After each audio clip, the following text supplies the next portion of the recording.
Good morning. It is Wednesday, April 8th, 2026. I'm JJ Hastings, and these are the news stories you need to know today. As I briefly reported in the night, at the 11th hour yesterday, the White House confirmed a 14-day suspension of hostilities with Iran. This deal, brokered in Islamabad, requires Iran to immediately reopen the Strait of Hormuz to all commercial traffic. In exchange, the U.S. has halted the infrastructure strikes that were set to begin last night. But it is important to note that this is a tactical pause and not peace. According to The Guardian and Al Jazeera, while Tehran has agreed to stop uranium enrichment for the duration of the talks, Prime Minister Netanyahu has already clarified that they do not believe Israel to be a part of this truce nor ceasefire and will continue its operations against Hezbollah in Lebanon. Now, I will have a follow-up video I will post immediately after this one that dives a little bit more into Israel's actions in Lebanon. So after you watch this video, head over to that one next. Now, the ceasefire triggered a 13% drop in global oil prices overnight, but maritime experts warn that the strait remains a bottleneck. Hundreds of ships are still waiting for confirmed safe passage protocols from the U.S. Fifth Fleet, specifically the USS Abraham Lincoln and the USS George H.W. Bush task forces. This deferment is temporary. For your wallet, it means the immediate threat of a $150 per barrel oil spike is off the table for now. But we are in a 14-day pressure cooker.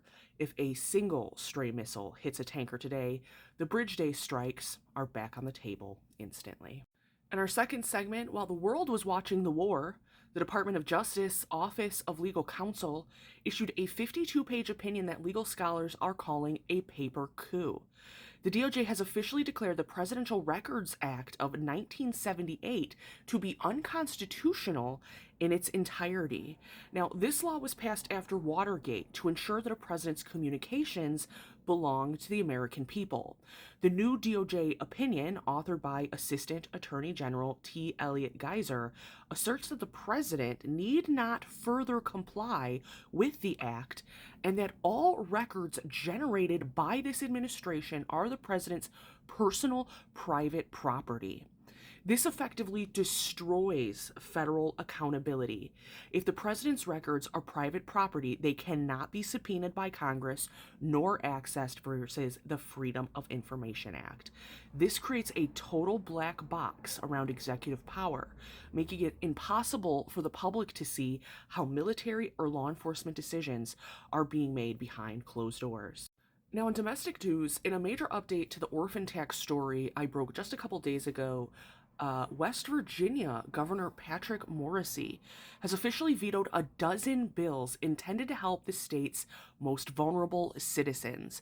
This comes just days after Morrisey signed a 5% cut to the personal income tax, which will cost the state $230 million in annual revenue. Despite that tax cut, Morrisey balked at the cost of providing help for foster children. He specifically vetoed a bill that would have helped foster kids transition into adulthood and find stable housing.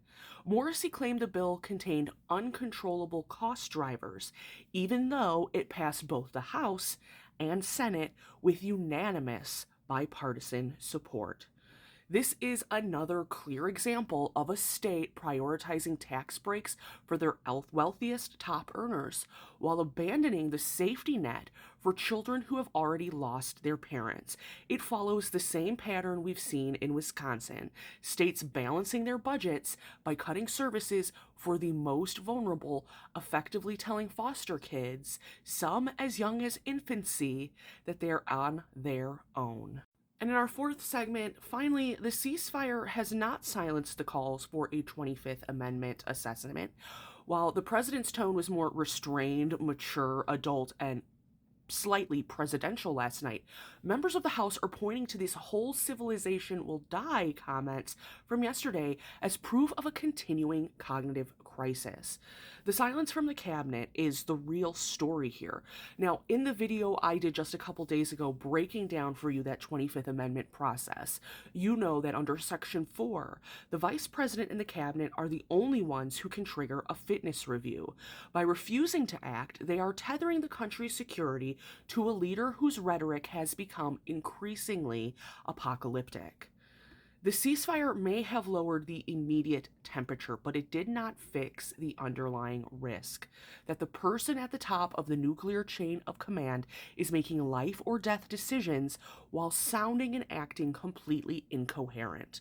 Until a medical assessment is conducted and released, that risk is the new baseline for our daily national security.